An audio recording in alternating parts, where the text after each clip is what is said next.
Hello সবাইকে। এই ভিডিওতে আমরা ডিসিশন মেকিং আর কন্ডিশনাল স্টেটমেন্টের ব্যাপারটা বুঝতে যাচ্ছি। তো কন্ডিশনাল স্টেটমেন্টের ব্যাপারটা যখনই আসে তখন ইফ, এলস, সুইচ এই ব্যাপারগুলো চলে আসে। তো আমরা একটা এক্সাম্পল দেখি, একটা এক্সাম্পল দেখলেই পুরো ব্যাপারটা আমাদের কাছে ক্লিয়ার হয়ে যাবে। সো ফার্স্টে আমরা একটা ভেরিয়েবল ক্রিয়েট করলাম। ভেরিয়েবলটার নাম দিচ্ছি লেটস সে কানেকশন। এই ব্যাপারটাকে ইন্টারনেট কানেকশনের মতো চিন্তা করতে পারেন এবং এখানে তিনটা সিচুয়েশন আমরা রাখতে পারি। একটা হচ্ছে যে কানেক্টেড অবস্থায় আছে, একটা ডিসকানেক্ট অবস্থায় আছে, আর একটা হচ্ছে ওয়েটিং।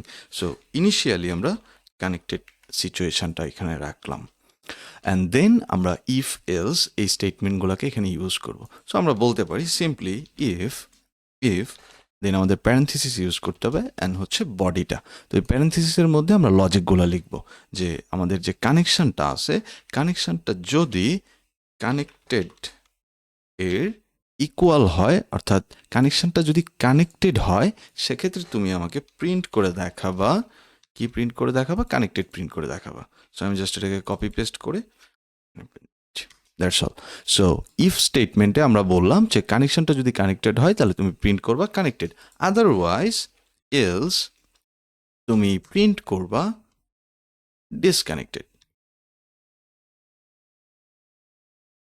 অলরাইট, অ্যান্ড এখন যদি আমরা কোডটাকে এক্সিকিউট করি তাহলে আমরা আউটপুটটা কি পাওয়ার কথা? আউটপুটটা পাওয়ার কথা কানেক্টেড, যেহেতু আমাদের এখানে কানেকশনটা কানেক্টেড অবস্থায় আছে। সো আমি জাস্ট রান করলাম, এই যে আমরা কানেক্টেড পাচ্ছি। এবং এটাকে যদি আমরা ডিসকানেক্টেড করতাম বা লেটস সে এটাকে আমরা ওয়েটিং করতাম, তো সেক্ষেত্রে আমাদের আউটপুটটা কি আসতো? ডিসকানেক্টেড। তো এই ওয়েটিং সিচুয়েশনটাকে আমরা হ্যান্ডেল করতে পারি, আমরা এলস ইফ দিয়ে এটাকে হ্যান্ডেল করতে পারি। এলস ইফটা ইফের মতোই। সো এলস ইফ আমাকে প্যারেন্থিসিস নিতে হবে ইফের মতো এবং একটা বডি থাকবে। এলসের মধ্যে কিন্তু কোনো প্যারেন্থিসিস নেই লজিক টজিক লেখার, অর্থাৎ যখন কোনো কিছুর সাথে মিলবে না তখন এলস স্টেটমেন্টটা এক্সিকিউট হবে। এখানে আমরা বলতে পারি সিম্পলি এইটাকে জাস্ট আমি কপি করছি, এই ইফ ব্লকের মধ্যে প্যারেন্থিসিসের মধ্যে যে কোডটা ছিল পেস্ট করে দিচ্ছি, যে যদি কানেকশনটা ওয়েটিং থাকে সেক্ষেত্রে তুমি এক্সিকিউট করবা বা প্রিন্ট করবা ওয়েটিং। Simple, right?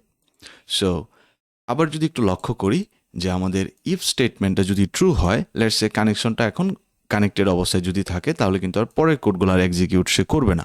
আর যদি সে ফলস হয় তাহলে সে পরের ব্লকটাতে আসবে, এবং এটাও যদি ফলস হয় পরের ব্লকটাতে আসবে। এভাবে করে কিন্তু এক্সিকিউট হবে। সো এখন কানেকশনটা আছে ওয়েটিং, তার মানে এই ব্লকটার সাথে বা এই ইফ লজিকটার সাথে মিলতেছে না। তারপরে তার মানে কি? তার মানে সে পরের ব্লকটাতে আসবে বা এলস ইফ এই জায়গাটায় সে চলে আসবে। এই কোডটাকে সে যখন এসে দেখবে যে কানেকশনটা আসলে ওয়েটিংয়ের সাথে মিলছে, ম্যাচ করতেছে, তখন সে এই লাইনটাকে এক্সিকিউট করবে, আর সে নিচে যাবে না। আর যদি কোনো কিছুই না মিলে সেক্ষেত্রে সে এলসের কাছে চলে আসবে। এখন যদি আমরা কোডটাকে এক্সিকিউট করি আবার, আমরা আউটপুটটা পাচ্ছি ওয়েটিং। তো এইভাবে কিন্তু ইফ এলস এই স্টেটমেন্টগুলো কাজ করে। এভাবে আমরা কন্ডিশনগুলো দিয়ে চেক করতে পারি। আর সুইচের কথাটা যদি বলি, সুইচটাও আমরা এক্সাম্পল দিয়ে দেখতে পারি। আসলে সুইচটাও ইফ এলসের মতোই কাজ করে, বাট সুইচের কোডগুলো দেখতে একটু সুন্দর লাগে। সো এই কোডটাকে আমি কমেন্ট আউট করলাম না, এভাবে রেখে দিলাম। আমি সুইচটা ইউজ করার জন্য ফার্স্টে আমাদেরকে সুইচ কিওয়ার্ডটা ইউজ করতে হবে, দেন একটা প্যারেন্থিসিস দিতে হবে, তারপরে হচ্ছে বডিটা। তো এই প্যারেন্থিসিসের মধ্যে আমাদের কি থাকবে? প্যারেন্থিসিসের মধ্যে থাকবে আমাদের কানেকশনটা রাইট নাও ওয়েটিং অবস্থায় আছে। সো আমরা এখানে বিভিন্ন ধরনের সিচুয়েশন ক্রিয়েট করব বা কেস ক্রিয়েট করব। সের জন্য আমাকে কেস কিওয়ার্ডটা ইউজ করতে হবে। আমাকে বলতে হবে যে এই কেসটা আসলে কি? এই কেসটা যদি কানেক্টেড অবস্থায় থাকে, কানেক্টেড অবস্থায় যদি থাকে, তাহলে তুমি আমাকে প্রিন্ট করতে পারো যে কানেক্টেড।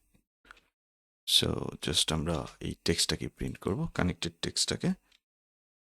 সো কানেক্টেড টেক্সটটাকে প্রিন্ট করে আমরা জাস্ট ব্রেক করব। ওকে, ব্রেকের ব্যাপারটা আমি একটু পরে এক্সপ্লেন করছি। সো এখানে আমরা কি বললাম? ফার্স্টে সুইচ নামে যে আমাদের যে কিওয়ার্ডটা আছে, সুইচ কিওয়ার্ডটা নিলাম, প্যারেন্থিসিসে আমরা কানেকশনটা পাস করে দিলাম এই ভেরিয়েবলটা, এবং কানেকশনটা রাইট নাও ওয়েটিং সিচুয়েশনে আছে। তো আমরা বললাম যে যদি কেসটা কানেক্টেড হয় তাহলে তুমি এইটা প্রিন্ট করবা, আদারওয়াইজ যদি কেসটা ওয়েটিং হয় তাহলে তুমি প্রিন্ট করবা ওয়েটিং। অ্যান্ড যদি এগুলোর সাথে আসলে ম্যাচ না করে সেক্ষেত্রে ডিফল্টভাবে আমরা সেটাকে হ্যান্ডেল করতে পারবো ডিফল্ট কিওয়ার্ডটার মাধ্যমে। ডিফল্টে আমরা কি করব? ডিফল্টে জাস্ট আমরা সিম্পলি প্রিন্ট করব যে ডিসকানেক্টেড। আমরা প্রিন্ট করে দেব ডিসকানেক্টেড। That's all. সো আপনারা কিন্তু ইফ স্টেটমেন্টটা এবং এখানে এই যে ইফ স্টেটমেন্টের সাথে ইফ এলসের সাথে কিন্তু সুইচের মিল পাবেন, সেমই কিন্তু, বাট এখানে কোডগুলো আরও বেশি বুঝতে সহজ, তাই না? সো আমি কোডটাকে আবারও ফরম্যাট দিচ্ছি। ফরম্যাট দিয়ে একবার জাস্ট আমরা চেক করি যে সুইচে কী করলাম। ফার্স্টে সুইচ কিওয়ার্ডটা নিলাম, কানেকশানটা পাস করলাম প্যারান্থিসিসের মধ্যে। এই কানেকশানটা এখন কি অবস্থায় আছে? ওয়েটিং অবস্থায় আছে। ইফ ব্লকের কোডটা আমি রিমুভ করে দিচ্ছি, অথবা কমেন্ট করা যেত। সো কেসটা যদি আমার কানেক্টেড হয় সেক্ষেত্রে প্রিন্ট করবা তুমি কানেক্টেড, এরপরে ব্রেক মানে তোমার আর নেক্সটে যাওয়ার দরকার নেই, এরপরে আর যাওয়ার দরকার নেই।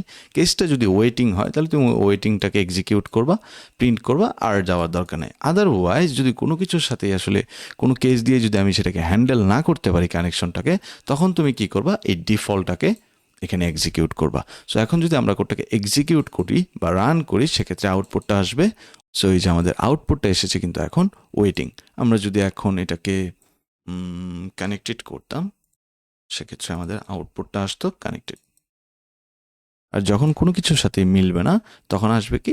ডিসকানেক্টেড। সো এভাবে আমরা ইফ, এলস এবং সুইচ এই ব্লকগুলোকে ইউজ করতে পারি।